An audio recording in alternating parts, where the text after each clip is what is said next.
Sí, ya, espero que sí. Bueno, recordamos algunos conceptos básicos como en aquel que, como definimos la hemostasia, ¿no? Es la combinación de acontecimientos celulares, bioquímicos, que funcionan en armonía para mantener la sangre líquida dentro de las venas y arterias. Y así evitamos, pues, que exista una pérdida sanguínea mediante la formación de trombos y Doctora, restableciendo el flujo sanguíneo doctora, durante el proceso de curación. doctora, Hola. no está grabando la clase. Oh, no, ya ve, algo pasaba. A ver, vamos a retomar. Recording in progress. Ya, ahora sí.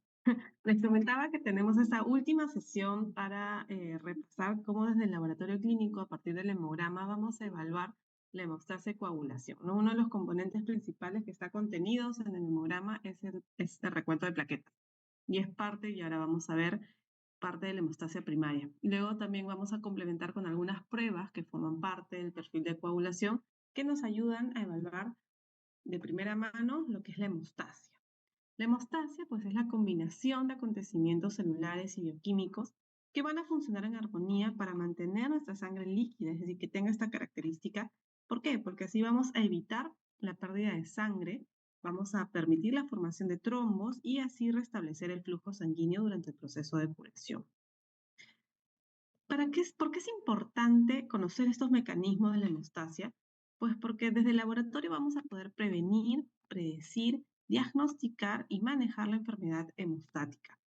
Es importante que conozcamos qué va a componer la hemostasia normal, pues tenemos desde la hemostasia primaria que básicamente está sustentada en la cantidad de plaquetas y en la funcionabilidad de estas, así como la participación de la íntima vascular.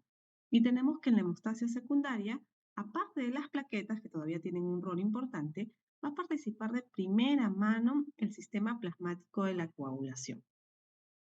Entonces, en la hemostasia primaria hablamos de esta lesión inicial que se da a nivel de algún tejido que va a condicionar de manera inmediata un espasmo vascular a partir de un espasmo miógeno local. Se van a activar reflejos nerviosos, pues obviamente se va a reconocer impulsos sensoriales que van a generar dolor, así como también la liberación de algunas aminas locales, aminas como el tromboxano A2, la serotonina, el ADP, a partir del tejido traumatizado y también de las plaquetas. Van a ayudarnos liberando algunos de estos productos. Entonces tenemos un primer momento donde se da la lesión vascular y este espasmo miógeno va a hacer que esta puerta de salida pues sea más pequeña, ¿no? Iniciándose una primera fase de taponamiento plaquetario y posteriormente cerrando con coagulación sanguínea. Entonces las plaquetas vienen a tener un rol muy, muy importante. ¿Y qué conocemos sobre las plaquetas? Pues que estas no son células, súper importante. Son porciones del citoplasma de un megacariocito medular que se ha separado. Entonces van a tener tamaño y forma variable. Generalmente vamos a encontrar algunas plaquetas de mayor tamaño y estas vamos a reconocerlas como plaquetas jóvenes. Un valor aumentado en el recuento de plaquetas generalmente se asocia a ejercicios vigorosos, a grandes alturas, bajas temperaturas o también reactivos a algunas patologías inflamatorias de fondo y valores disminuidos como en el periodo premenstrual.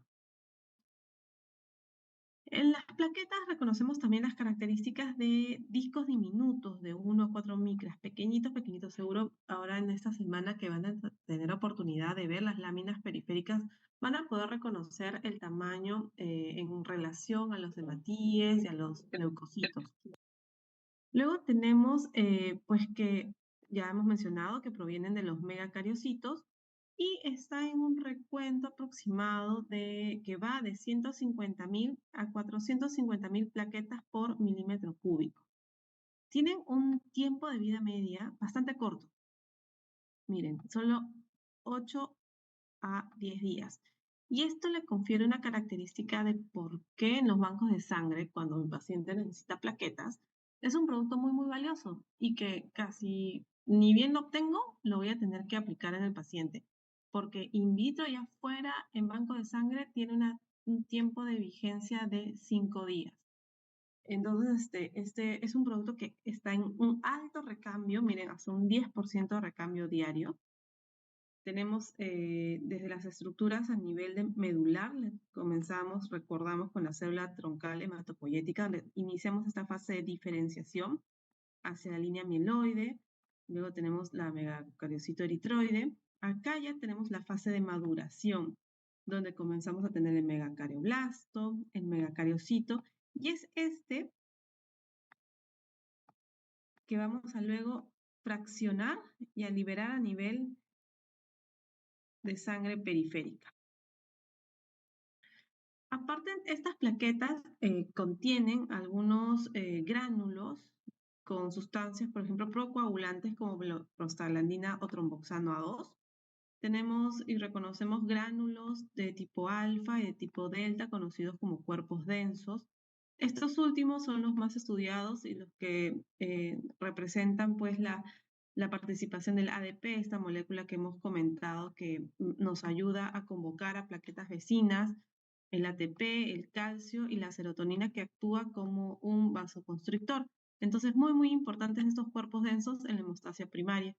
También tenemos los gránulos plaquetarios alfa, que van a contener el factor 5, factor 11, proteína S, fibrinógeno, bombilebra, que ya vemos que estos pues, van a participar en la hemostasia secundaria. En resumen, pues podríamos mencionar que las plaquetas van a contener en sus gránulos desde sustancias procoagulantes y vasoconstrictoras. No debemos olvidar que también en su superficie van a expresar algunos receptores que nos va a permitir y que las van a hacer susceptibles de generación de algunos anticuerpos contra estos receptores. En cuanto a la función plaquetaria, pues vamos a reconocer el estado normal, en el estado normal del vaso, por ejemplo, se va a iniciar esta lesión vascular que va a activar rápidamente este mecanismo de vasoconstricción, ¿no? Ya habíamos dicho, mediado por serotonina. Se va a exponer colágeno. Posteriormente, esta exposición de colágeno va a ocasionar que se adhiera el factor von Willebrand a través de, unido a la glicoproteína 1B2A de la superficie de las plaquetas. Vemos acá la plaqueta llegando, ¿no? A la zona de la lesión y a adherirse directamente al colágeno. Luego vamos a tener la activación plaquetaria, donde vamos a tener ese cambio en la forma de las plaquetas y comienzan a agarrarse de las manos como hermanos, se van a agregar y se van a liberar mayor cantidad de activadores y coagulantes. Acá tenemos el tromboxano A2 y el ADP y comienzan a formarse este pequeño coágulo aún inestable. Y luego vamos a tener ya la activación asociada a la trombina, donde a partir de receptores específicos vamos a también activar la proteína G, una cascada de señalización y los coagulantes, procoagulantes, que lo que buscan es generar una mayor estabilidad en este pequeño coágulo.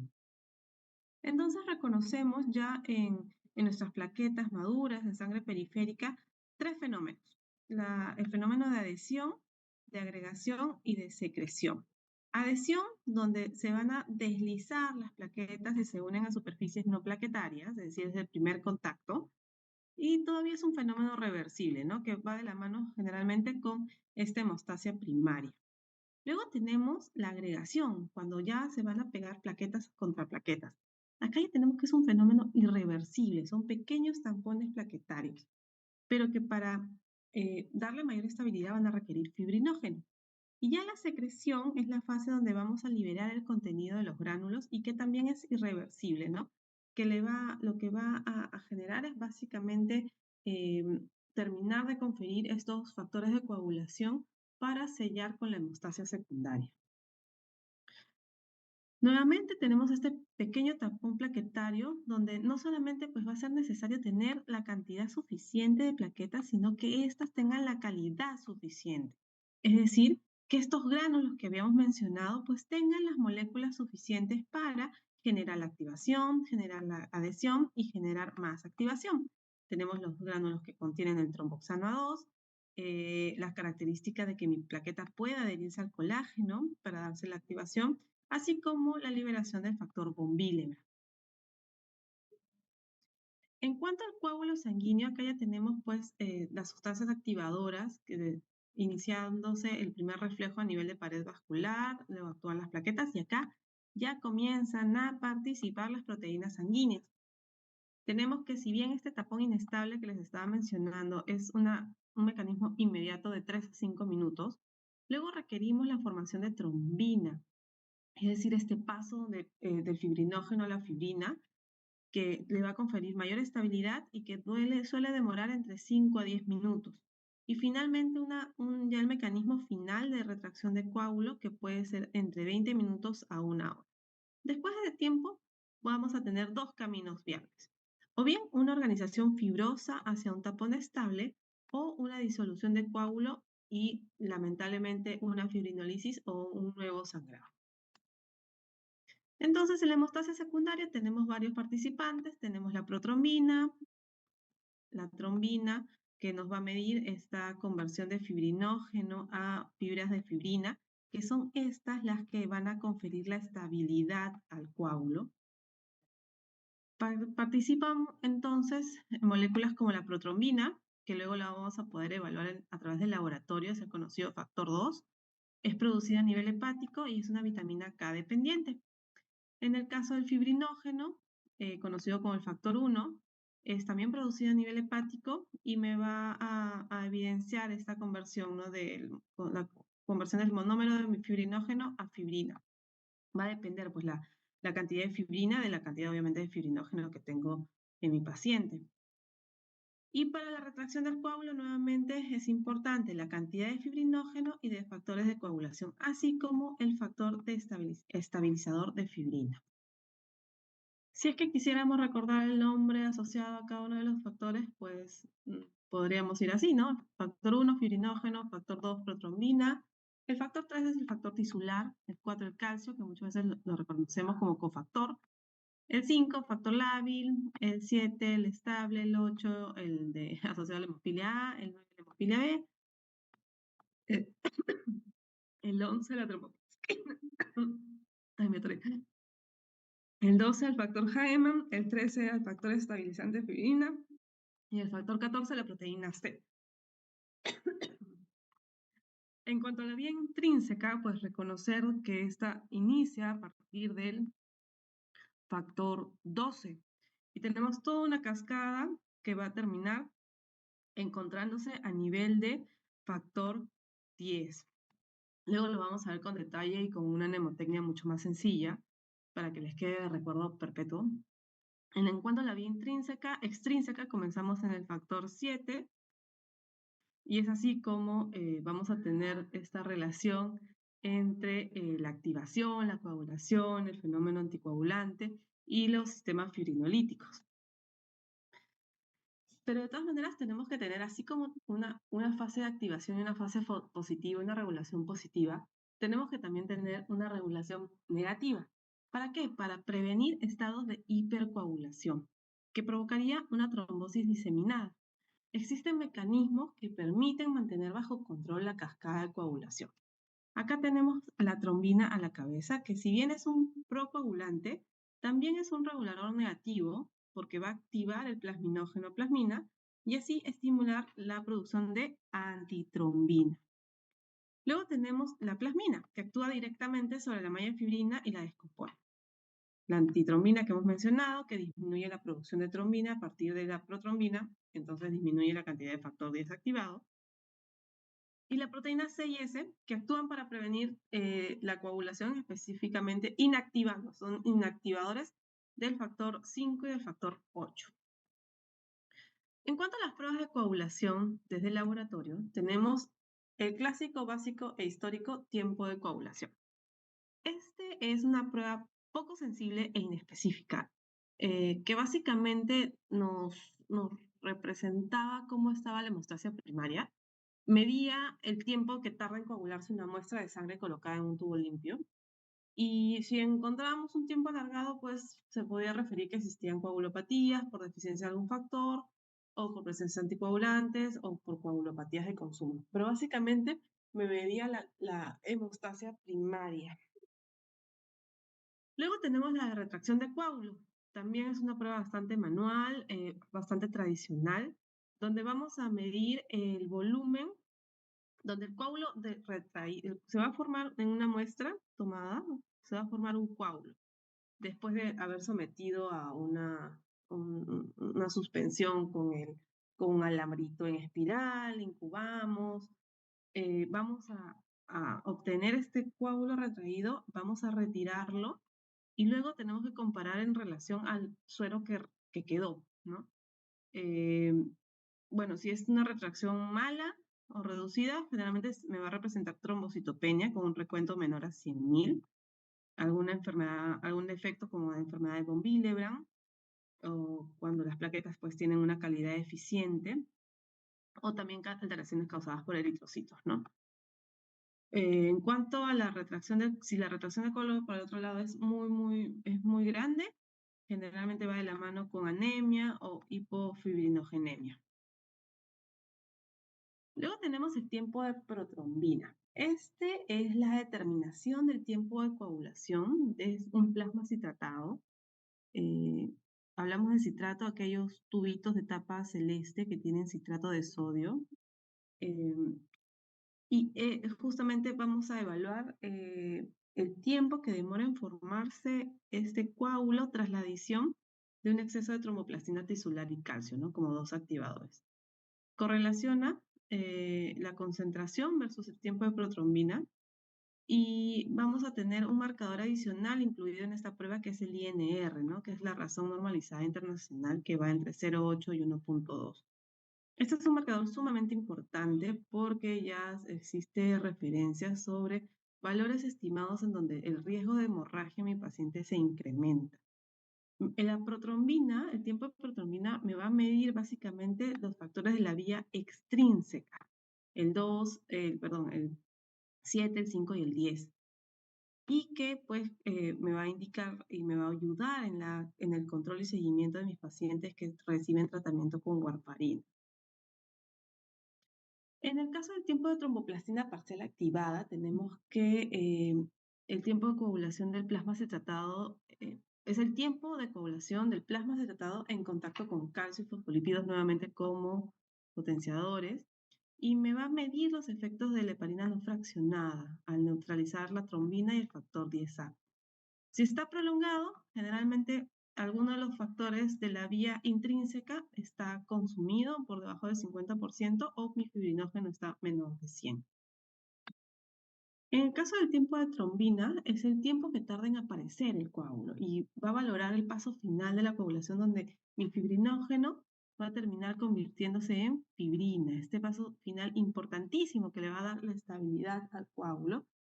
Si está prolongado, generalmente va a ser en ausencia de fibrinógeno y también me ayuda a valorar a mis pacientes en tratamiento con heparina. ¿Cómo evaluamos por el otro lado la fibrinolisis? Con el dímero D. Es decir, vamos a evaluar la acción de la plasmina sobre la fibrina estabilizada por el factor 13.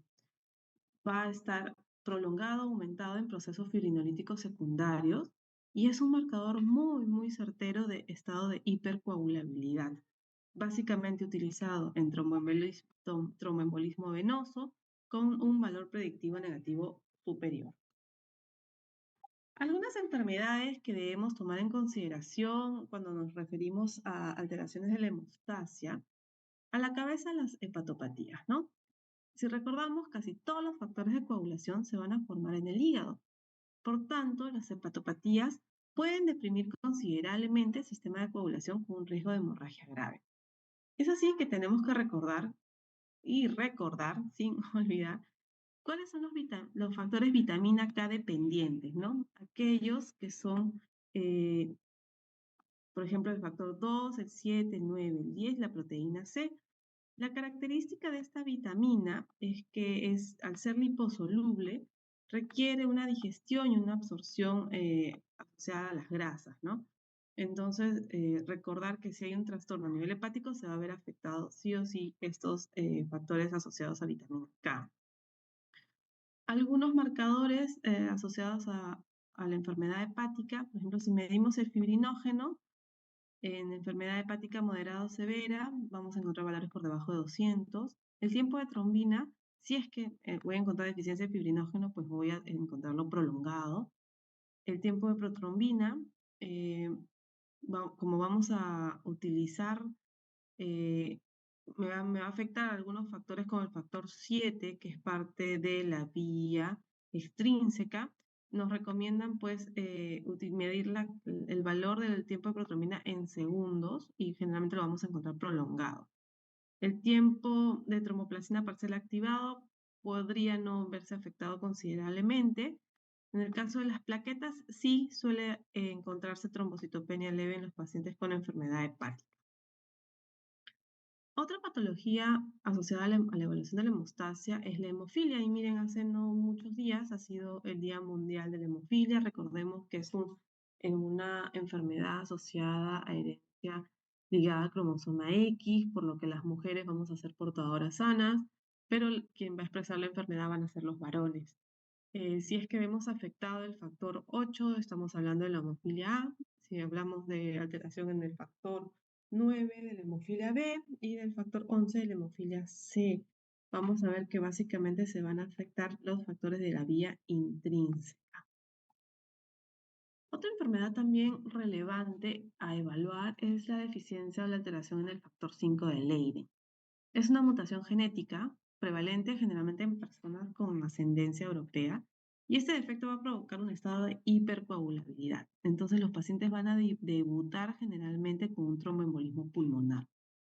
Se va a dar esta mutación genética donde la guanina es reemplazada por la adenina y vamos a tener pues un defecto en el factor 5, de modo que la proteína C, que recordábamos que era este controlador negativo, no puede inactivarlo. Entonces, ¿qué va a ocasionar? Pues que el factor 5 continuamente esté activando los factores posteriores. En el caso del el factor 5 de Leiden, pues este es el responsable del 95% de los casos de resistencia a la proteína C activada, ¿no? Y son estas pruebas que también vamos a poder estudiar desde el laboratorio. Luego podemos tener una pseudotrombocitopenia que puede deberse a defectos de la propia toma de muestra, la presencia de macroplaquetas y que de repente al momento de realizar el recuento no están siendo contadas, a una aglutinación asociada al EDTA. El anticoagulante en algunos pacientes tiene este efecto donde puede generar que se formen grandes cúmulos de plaquetas. De repente la presencia de tromboglutininas frías o también casos excepcionales como el satelismo plaquetario en torno a los granulocitos, ¿no? Que pueden evitar que haya una distribución homogénea de de las plaquetas y por el contrario estén formando cúmulos. Cuando queremos evaluar los trastornos plaquetarios, debemos partir inicialmente con una historia clínica de hemorragias. Entonces, lo primero que pedimos, básico, ¿no? Nuestro hemograma completo, donde sabemos que va a existir el recuento de serie blanca, serie roja y cuento plaquetario. Y vamos a complementar con un frotis de sangre periférica. Podemos encontrar, pues, obviamente lo podemos encontrar anormal y acá tendríamos que evaluar si es que está asociado a trombocitopenia, pero con morfología normal, donde incluso ya me voy a apoyar en hallazgos, por ejemplo, de sangre de serie roja, con esquistocitos, donde puedo estar pensando en un PTT, un urémico hemolítico, una coagulación intravascular diseminada, o algunas alteraciones en serie blanca, como leucemias, y otras alteraciones, ¿no? Si en cambio encuentro la morfología normal, por acá me oriento más en un PTI, en von Willebrand, trombocitopenia, vinculada al cromosoma X, ¿no? En el caso de que mi hemograma aparentemente quede normal, acá ya tenemos que levantar las banderitas y pensar más bien en un trastorno cualitativo. O sea, tengo la cantidad de plaquetas normales, pero estas no funcionan bien. Entonces acá sí requerimos realizar pruebas de tiempos de sangría, pruebas funcionales plaquetarias, descartar sí o sí la enfermedad de von Willebrand y pasamos a estudios mucho más sofisticados. En el caso de que hablemos de una trombocitopenia, acá nos referimos cuando encontramos valores por debajo de 150.000, conociendo los riesgos si es que encontramos que nuestro paciente tiene menos de 50.000, donde si bien puede ser raro, pero pueden presentarse sangrados espontáneos. Por debajo de 10.000 ya existe incluso un trato de alta mortalidad, ¿no? ¿Cómo se va a manifestar esta trombocitopenia? Pues con hemorragias puntiformes a nivel de las venas pequeñitas y los capilares, pudiendo generar incluso estas manchas purpúricas. La principal forma de evidenciarlo es a partir de una retracción del coágulo prolongada. Si esta es una lámina normal, vemos que acá como un cielo estrellado, la presencia de las plaquetas, sin embargo acá completamente ausentes. La trombocitopenia puede ser central a nivel de, si es que la denominamos como amegacariocítica, es decir, porque hay una depresión medular, puede ser a consecuencia de infecciones, puede ser a consecuencia de medicamentos, de radioterapia, de infiltración medular o de aplasia medular, a consecuencia vamos a denominarla megacariocítica en los casos de anemia perniciosa a la cabeza. Y en el caso de la trombocitopenia periférica, quiere decir que hay una destrucción excesiva o prematura. Puede deberse a causas inmunológicas o causas no inmunológicas. En el caso de la púrpura trombocitopénica idiopática, su nombre lo dice, trombocitopénica, es una trombocitopenia adquirida. En niños suele ser aguda y autolimitada, y en adultos suele cursar con mayor cronicidad, ¿no? Siendo más frecuente en las mujeres. Y acá, ¿qué es lo que vamos a encontrar y qué es lo que vamos a buscar desde el laboratorio? La presencia de anticuerpos antiplaquetarios. Quiere decir que mis plaquetas probablemente se han sensibilizado y esto va a ocasionar un aumento de la destrucción a nivel esplénico. Podemos encontrar valores por debajo de 80.000 con pruebas de coagulación normal, pero en la médula ósea pues vamos a encontrar pocos megacariocitos maduros. En el caso de la púrpura trombocitopénica trombótica, acá vamos a tener una anemia hemolítica microangiopática asociada a la trombocitopenia, donde los multímeros de von Willebrand tienen una capacidad, con capacidad de inducir a la adhesión plaquetaria, se van a formar multímeros y vamos a tener la formación de trombos hialinos a nivel de arteriolas terminales y capilares. Por eso tenemos este fenómeno trombótico. Puede ser inducido por fármacos a nivel infeccioso y autoinmune. Nuestros pacientes, el 100% va a cursar con trombocitopenia y el 100% con anemia hemolítica microangiopática, que desde la lámina periférica vamos a encontrar la presencia de esquistocito.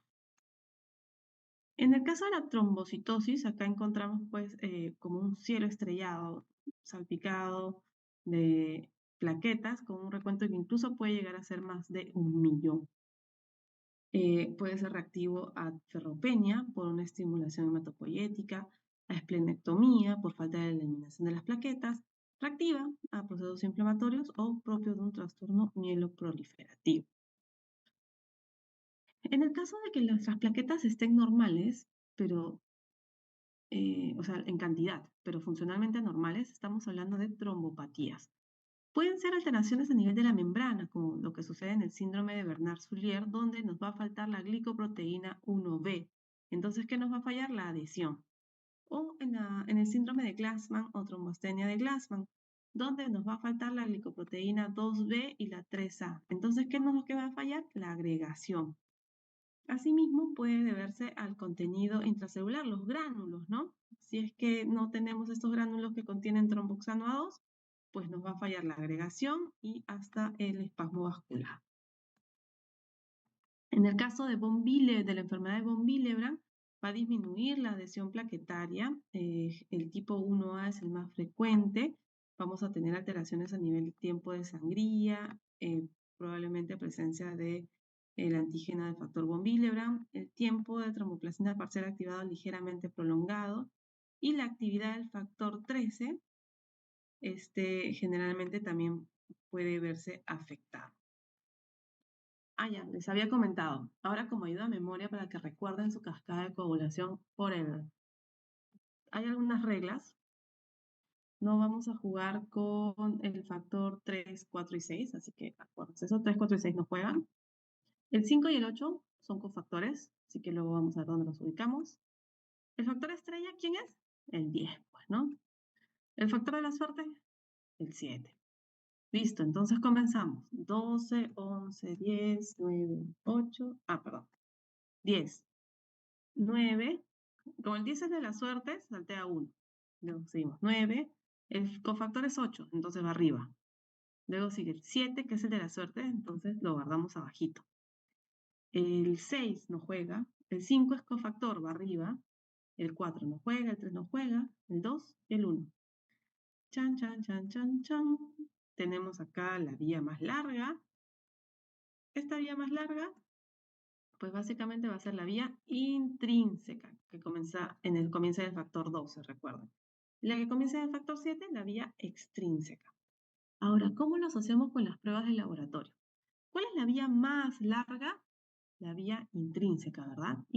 Y si tenemos estas dos pruebas, tiempo parcial de tromboplastina activada o tiempo de protrombina, el nombre más largo va con la vía más larga, tiempo de tromboplastina parcial activada. Y entonces el otro, tiempo de protrombina, va con la vía extrínseca. Y recordamos nuevamente, a ver, esto tiene forma de pistolita de agua, ¿verdad? Y las pistolitas se utilizan en la guerra, war en inglés.